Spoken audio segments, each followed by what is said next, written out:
What's good with YouTube? Y'all already know Big Flacco with the comics perspective, and I'm gonna smash, dash, slide on through with a little bit of energy. Please hit the like, subscribe, comment, do all those things to help support this channel, and hit that bell notification for future fire content. Now, there was a shocker yesterday as it was revealed that Lazy Boy from Eastside Soho from Triple L's is actually going to be appearing on No Jumper with Adam 22 running the interview. Now, I'm not shocked that Adam picked a Lazy Boy or Lazy Boy decided to say yes. The shocker is that I thought he would have probably got someone that would have been more controversial as far as on the show.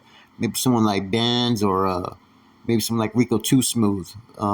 Lazy Boy, man, like I said, he's a dope rapper. Like I said, he's out of the same area where I'm from. You know what I mean? South Bay 408. And I know some homeboys from his hood. And I remember first hearing about him from the homeboy Jesse a couple years ago, right? And sure enough, I tapped in. I listened to it. I said, man, that boy can go. But the thing is, I'm worried about this is what is Adam 22's agenda going to be here as far as when he does this interview? Because a lot of times, the big homies, right? I've seen homeboys get in trouble. I remember when Payaso did that interview with locked up Oakland, Santa Rita, right? When he came back, Happy told him that he couldn't do no interviews no more, that homeboys weren't supposed to be on tape. They weren't supposed to be in social media or none of that stuff, right? So I'm wondering if he got permission to do so, if there's going to be backlash, and I'm also wondering how the interview is going to go. Because Adam 22, like, he tends to stir up the pot and ask certain questions. You know, I can see him trying to bait him into talking smack about Lefty or any one of the down south Southern Raza rappers. You know, he's done that with the Crips and Bloods on the show, and he's pretty much put his nose in a lot of business, right?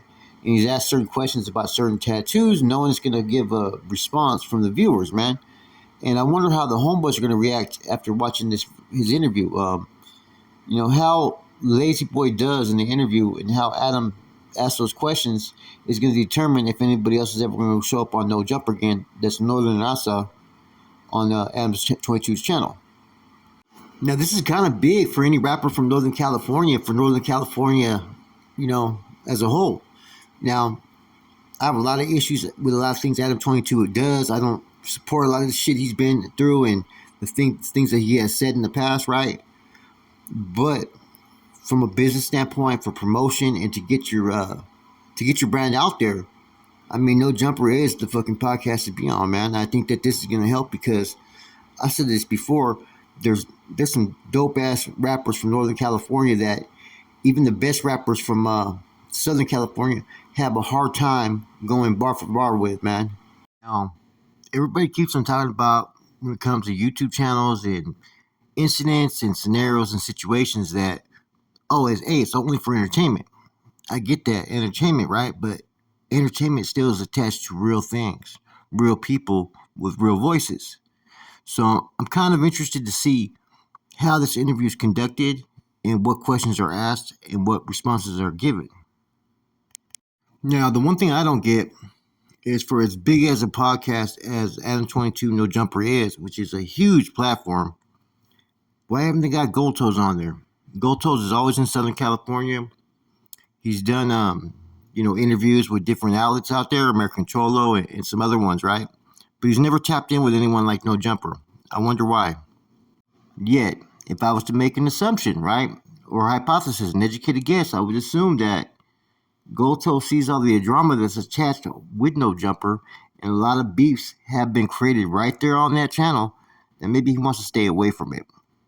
In any event, though, I do think that as much as I don't feel like anybody should ever go on No Jumper's channel because of some of the shit that he's done and some of the TikTok messages of the past, I do think it's important that at least one or two get on there, right, and kind of get the ball rolling, so other people in other states and other countries could actually see some of the talent that they have right there in Northern California. Otherwise, they're giving all the fellas from Southern California all the shine, and they hear what some of these rappers say about, the Norteno and some of the dissing and whatnot, right? So people start to have an opinion made up of something that they've never even met personally. They're going off what their new favorite rapper is saying about, the Norteno or whatnot. Now, the one thing that's not going to happen, right, is Adam 22 has a tendency to try to use others to pretty much deal with his beefs, right? His beefs start to become other people's. I doubt that's going to happen with any Northern California rapper, man, because that's going to turn them away so quick. And the one thing about the big homies, right, is they're not going to want any type of unnecessary attention based upon a boxing event or, a podcast. Now, when Northerners and Norteños, when they get on these podcasts, right, there's only so much that they could really talk about in regards to, their history, where they're from. They're not supposed to give the blueprints. They're not supposed to give too much details or in-depth information about the Norte or about their hood, man. It'll quickly look bad if anyone does that. I mean, the details that some of these other people from down south, what they provide in their interviews and the stuff they discuss, and as far as from the Norteño collective, that's not going to be acceptable. It's not something that they're supposed to indulge in. They're not supposed to provide any information. They're supposed to give limited info when it comes to like being in prison, the hood, and what they experience. So it's kind of hard for them to really go on a show and discuss certain things, right, without it being considered basically dry snitching. It's like you can say certain things, but without providing information. You're not going to talk about chain of command. You're not going to talk about rank or statuses. You're not going to talk about any of that. Education, the way the functions are, you really can't discuss anything or even give anybody else's names or info or whatnot. That's a no-no. I mean, I remember back in the days when we were first hitting prison, right? You weren't supposed to acknowledge that you were a Northern or Norteño as far as to the cops or anything. That was frowned upon. You were supposed to sit there and try to go out there as whatever they wanted to label you as, other or whatnot. Go out to the yard and handle your business. When you went to ICC committees, validation process, whatever it may be, they would use the word structure or NF sometimes in the hearing. You were to deny any knowledge of its existence. You're supposed to play dumb, like, nah, I don't know what you're talking about. Putting out information as far as that it even exists was considered snitching because you're corroborating that an organization exists or a movement or there's memberships and whatnot. I remember I went to a court hearing, right, Romero motion, and I bailed out like about a month or two before, right? And I was trying to create some type of a, positive perspective of me by going into like a program and doing all this stuff, right? Because I had a dope possession case. And so we pled guilty to the case, right? Which was possession. We're going through a Romero motion. Now, I didn't know I was going to have to go on the stand or whatnot, right? But Romero motion, I went on my behalf on the stand, and they literally brought up my gang affiliations.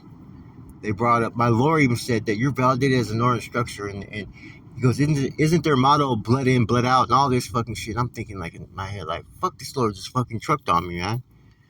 Because they'll bring all that stuff out there. So even though they know that there's such thing as a structure or even though it's common knowledge, right? When these rappers go on into these interviews, even though stuff's known, it's all over the internet, these rappers and anybody else, man, you're not supposed to provide any confirmation or corroborate any information that's been put out there. You're supposed to deny any knowledge. So it's going to be interesting to see what happens, man, with this interview. What information is going to be divulged. I'd be very careful because, Adam's been doing interviews for a minute. He knows how to finesse information from his guest. He knows how to play the role, and he does do a good job of interviewing people. It's 2024, though, man. Seems like loose talk, right? Exposing, putting information out there. It seems like that's what the new trend is, man. People don't think before they talk nowadays. Now, I'm sure we all expect Adam 22, right, to go on there and try to stir the pot, ruffle the feathers, and try to create some North and South shit going on, right? Which, let's keep it real. That would be big for views and big for promotion for all these guys, right? But I think that for the most part, we know what the consequences could come of that. There could be casualties, there could be wars kicked off and whatnot just based upon words. So, Adam 22, he's very dangerous. That's a scary thing about any Northerner first going on his show, what he may bring. And I hope that, Lazy Boy, right? I hope he was laced up enough to understand that, man, look, this dude's going to try to create some scenarios that could cause tension between North and South. He's going to try to get that out of him. I hope he deals with it the right way, because look, when you go on these podcasts, especially as any active individual, right? What you say, what you do, you have a huge responsibility.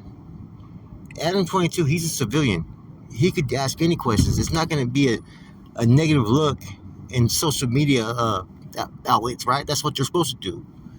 But like I said, he always tries to go an angle that's going to cause some friction. He's going to ask that one question that we know could cause some problems.